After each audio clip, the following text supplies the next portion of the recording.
Hello friends, आपका स्वागत है हमारे चैनल समर प्रो आईएएस की यूट्यूब प्लेटफॉर्म पे।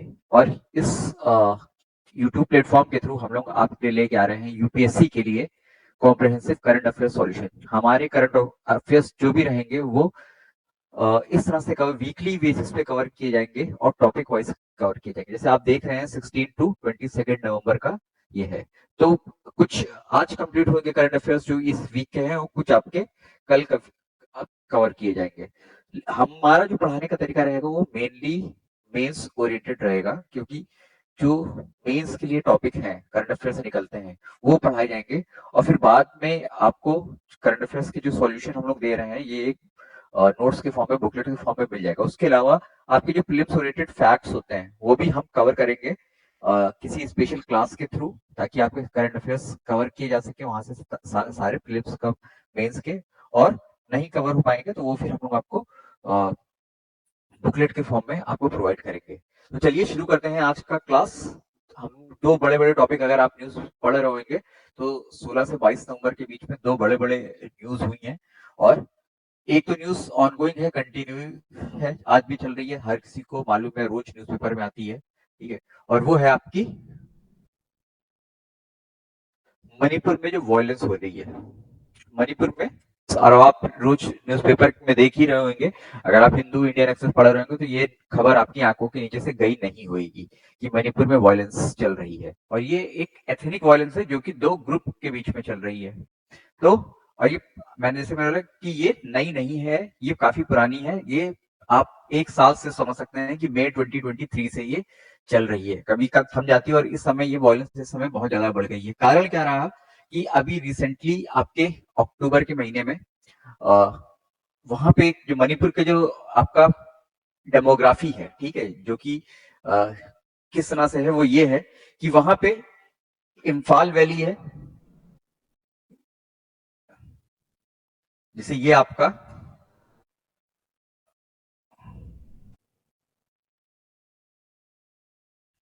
ये आपका पूरा अरुणाचल प्रदेश है, इधर से ये नागालैंड है, ये मणिपुर है, ये मिजोरम है, ये त्रिपुरा है, ये मिजोरम है। तो यहाँ पे आपका मणिपुर है कहीं पे, और ये पूरा आपका असम है, या ये मेघालय है यहाँ पे, ठीक है। तो ये मणिपुर है।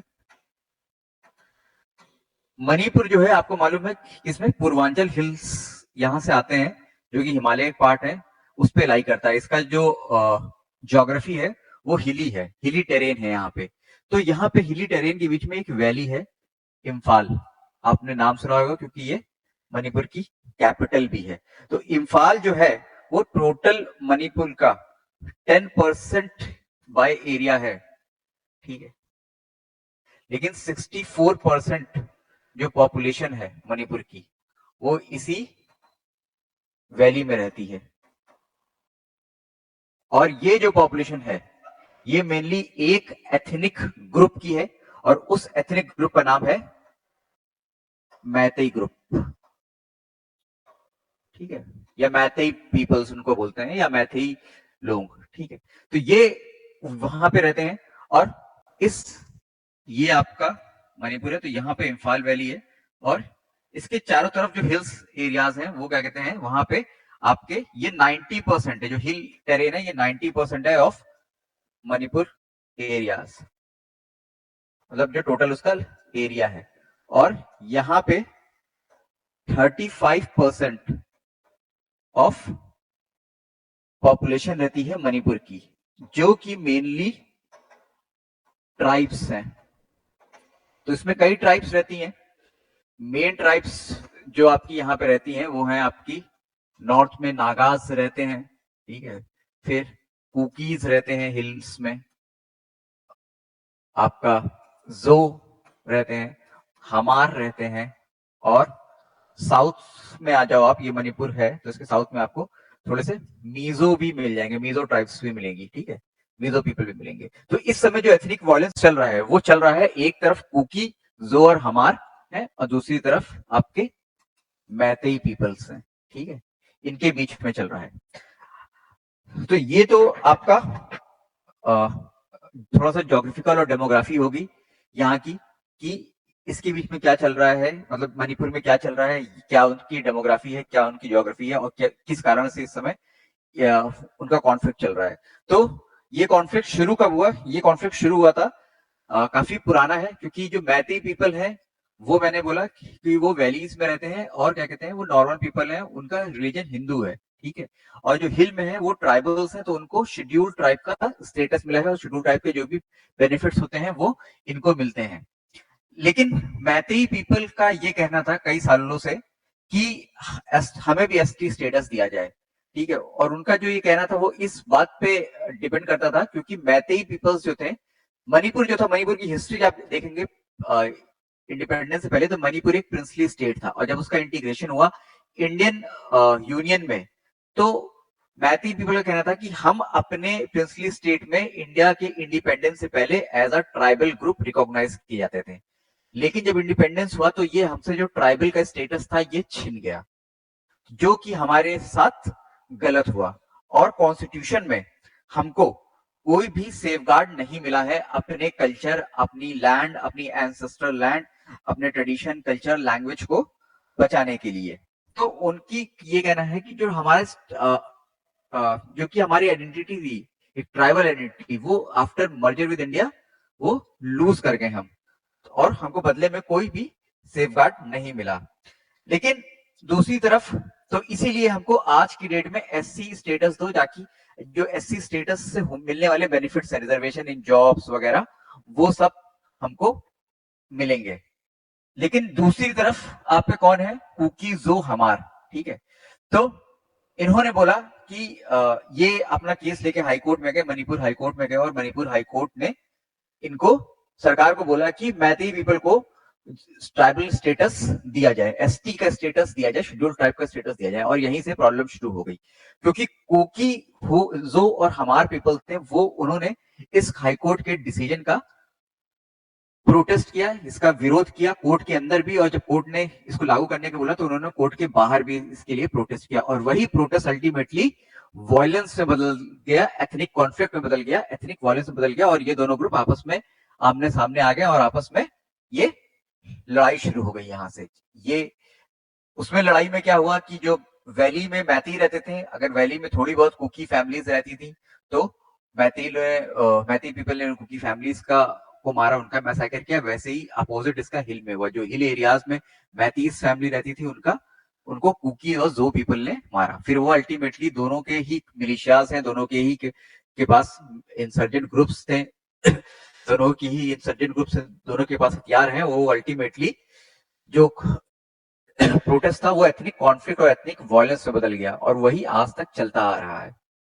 तो कुकी पीपल की बात करें, कुकी पीपल ने इसका विरोध किया कोर्ट के अंदर। कोर्ट के अंदर उनका ये कहना था कि मैतेई पीपल जो है वो, उनको पास डेमोग्राफिक और पॉलिटिकल एडवांटेज है। डेमोग्राफिक पॉलिटिकल एडवांटेज कैसे है कि डेमोग्राफी का एडवांटेज ये है कि लगभग 64 से 65% पॉपुलेशन जो मणिपुर की है वो तो मैतेई ही है, ठीक है। और जो इनके विधानसभा है, जो इनकी लेजिस्लेटिव असेंबली है, उसमें 20 एमएलए जो है वो इस इम्फाल वैली से ही जाते हैं, ठीक है। इस इम्फाल वैली से जाते हैं, इस इम्फाल वैली के आसपास के एरियाज से जाते हैं, ताकि और जो कि मेनली मैते ही होते हैं। अब वो कांग्रेस के हों, या फिर यहाँ की लोकल पार्टी के हों, या फिर बीजेपी के हों, वो मतलब इसी मैथीज होते हैं। तो पॉलिटिकल एडवांटेज भी है इनके पास, ठीक है।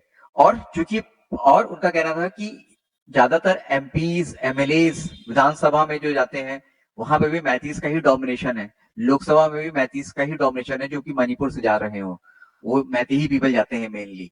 और उसके साथ साथ पब्लिक सर्विसेज में, जो वहां की स्टेट की पब्लिक सर्विसेज है, वहां पे भी मैथीज का ही डोमिनेंट रोल है। अब चूंकि मैथीज सब जगह डोमिनेंट है, तो मैथीज कोई मार्जिनलाइज्ड पीपल नहीं है। आप आज भी सर्वे करा के देख लो, तो कुकीज का कहना था कि आप अगर सर्वे करा के देखोगे तो उनके नंबर ऑफ एमएलए भी ज्यादा है, और उनके नंबर ऑफ सिविल सर्वेंट्स भी ज्यादा है मैती के।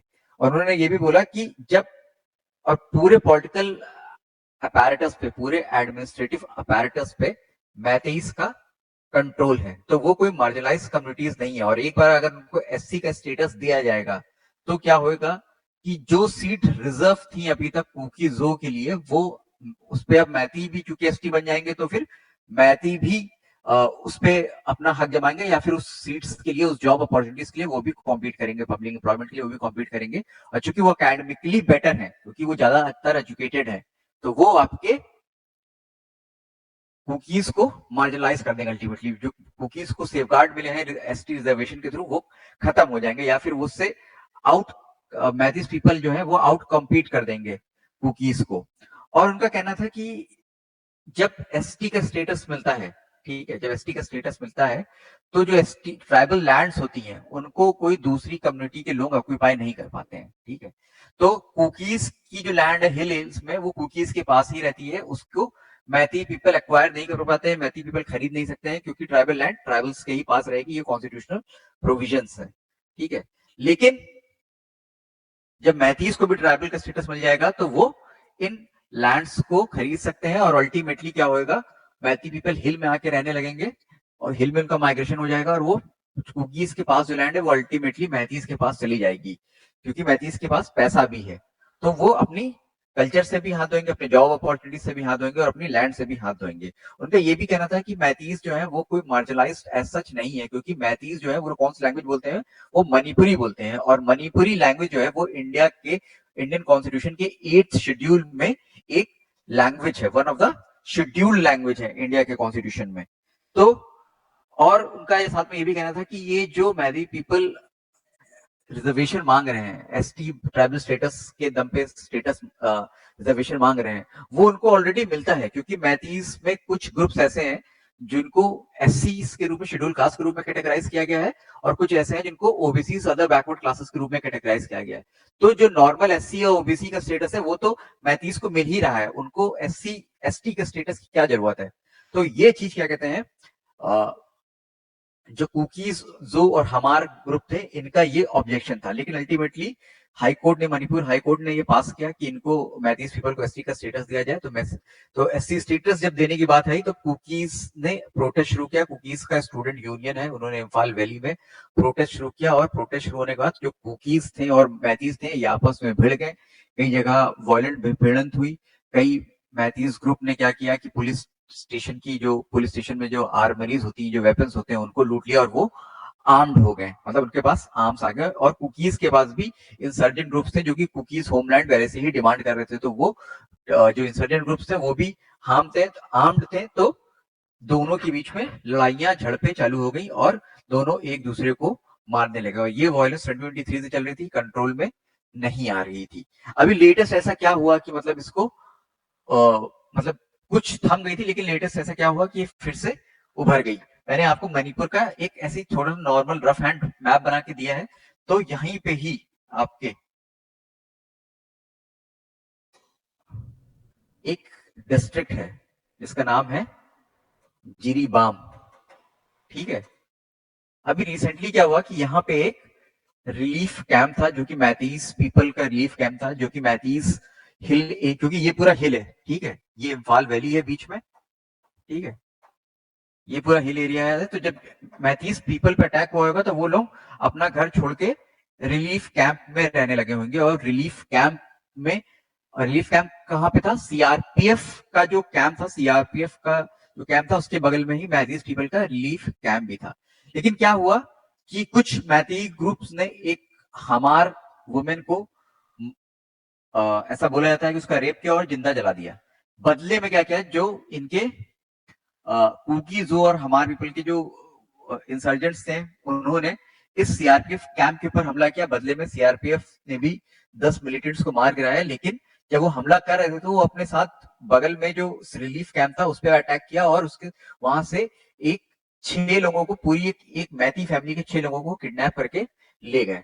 और जब वो किडनैप करके ले गए तो उसके बाद उन्होंने ऑब्वियसली उनको मार दिया, और मार के उनकी बॉडीज बराक रिवर में छोड़ दी। तो जब वो बॉडीज बराक रिवर से रिकवर्ड की गई तो मैथीज पीपल में आक्रोश फैला कि हमारे जो, और उसमें 3 बच्चे थे, 3 औरतें थी, ठीक है, एक 8 महीने का बच्चा था, एक 4-5 साल का बच्चा था, और कुछ औरतें थी जो कि एक ही फैमिली के थे, सारे 6 के 6 मेंबर्स। तो इसको देख के मैथीज पीपल में आक्रोश फैला, और उन्होंने फिर से क्या कहते हैं, जो इम्फाल वैलीज में जो पॉलिटिशियंस के घर थे, क्योंकि पॉलिटिशियंस के हाथ में जिम्मेदारी होती है उनकी, तो पॉलिटिशियंस के ऊपर और जो पब्लिक बिल्डिंग्स थी उसके ऊपर उन्होंने अटैक करना शुरू कर दिया।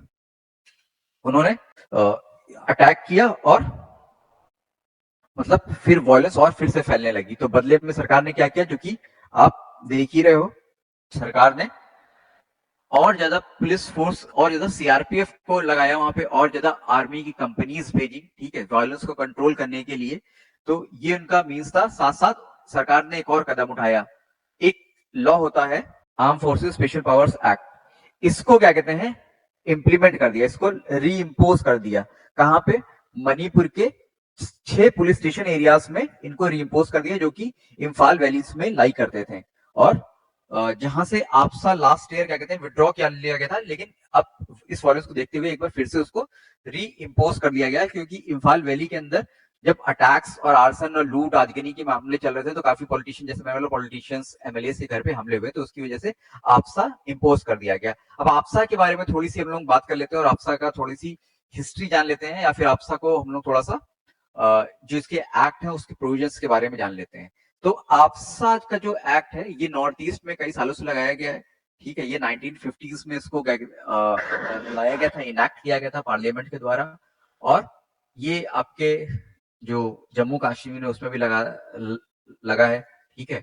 पंजाब में जब इंसर्जेंसी थी तो वहां पे भी लगा है, ठीक है। तो ये क्या करता है कि ये आर्म्ड फोर्सेस, नाम से arm forces special power act, ये आर्म फोर्सेस को इम्यूनिटी प्रोवाइड करता है फॉर रेंज ऑफ एक्शन। क्योंकि जब आर्म फोर्सेस को आप लगाओगे किसी भी एरियाज में वायलेंस को कंट्रोल करने के लिए, तो आर्म फोर्सेस का जो काम करने का तरीका होता है वो पुलिस से अलग होता है। उनको अरेस्ट करना, ठीक है, गोली चलाने से पहले क्या कहते हैं, उनको ज्यादा सोचना नहीं होता है। तो उनको प्रोटेक्शन चाहिए होती है, इम्यूनिटी चाहिए होती है, क्योंकि वो वायलेंस का कंट्रोल वायलेंस के थ्रू ही किया जा सकता है। तो आर्म फोर्सेस भी क्या कहते हैं, उनके पास भी बंदूकें होती हैं।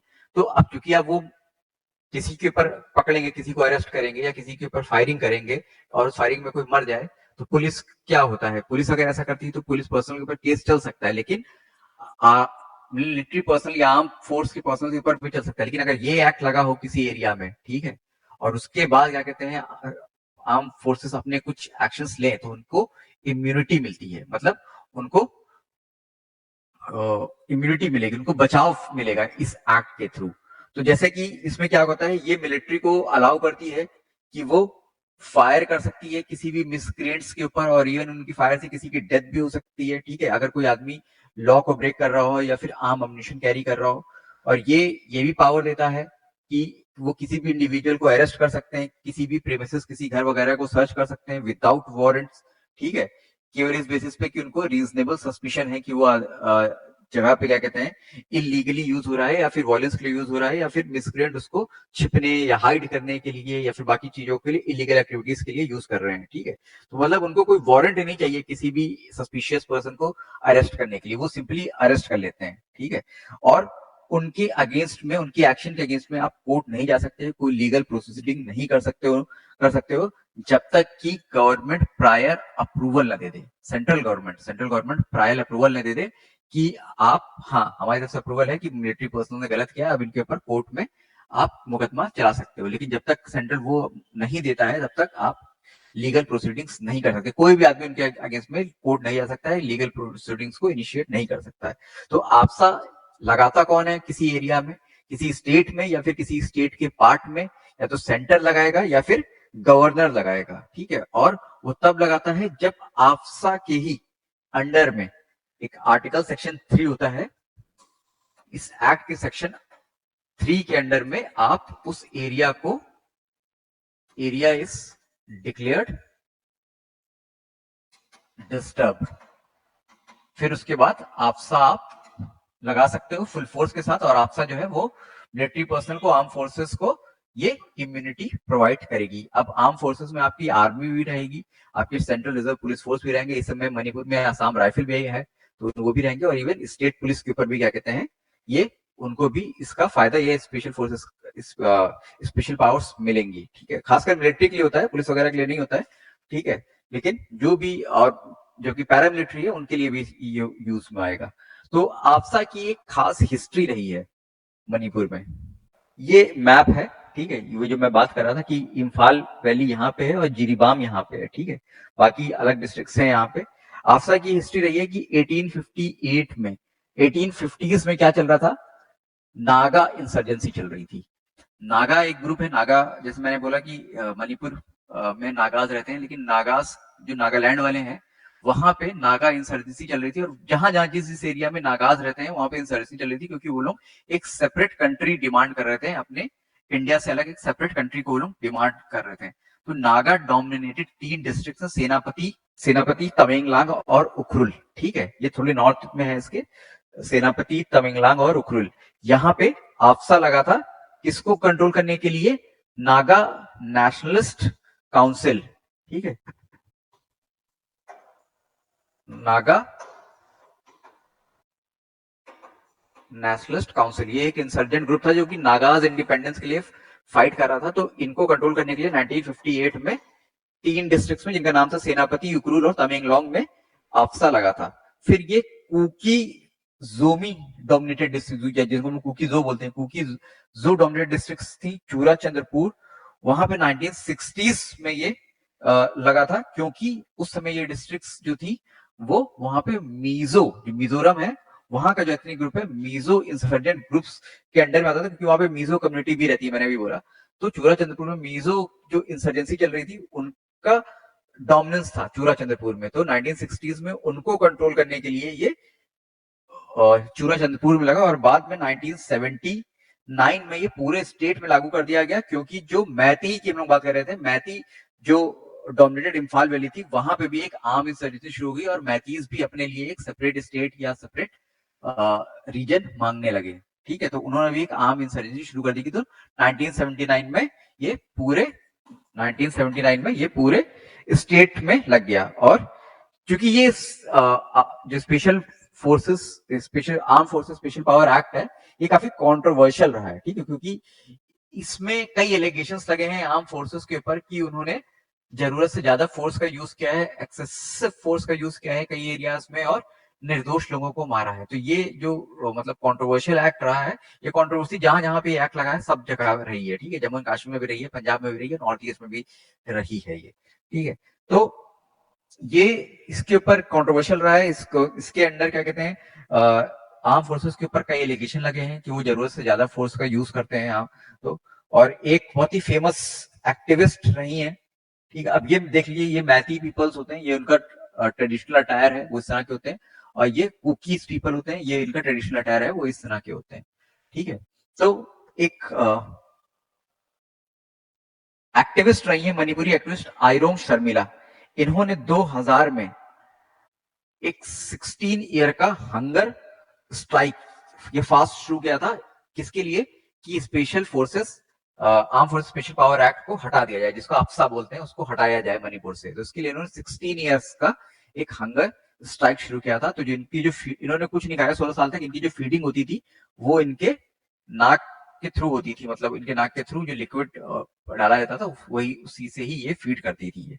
ठीक है, तो लेकिन 2022 में, ठीक है, 2022 के अराउंड क्या हुआ, 2022 के अराउंड इसको लिफ्ट किया गया, मतलब आपसा को 15 पुलिस स्टेशन से लिफ्ट कर लिया गया, और बाकी के बचे 4 पुलिस स्टेशन एरियाज से ये 2023 में लिफ्ट किया गया, और लेकिन बाकी के स्टेट में इसको रहने दिया गया। तो अभी जहां पे ये लिफ्ट किया गया था, जहां पे जिन 15 और 4 जो पुलिस स्टेशन एरियाज थे जहां पे इसको लिस्ट किया गया था, उनमें से 6 में जो कि इम्फाल वैली में पड़ते हैं, उनमें इनको री इम्पोस्ट कर दिया गया।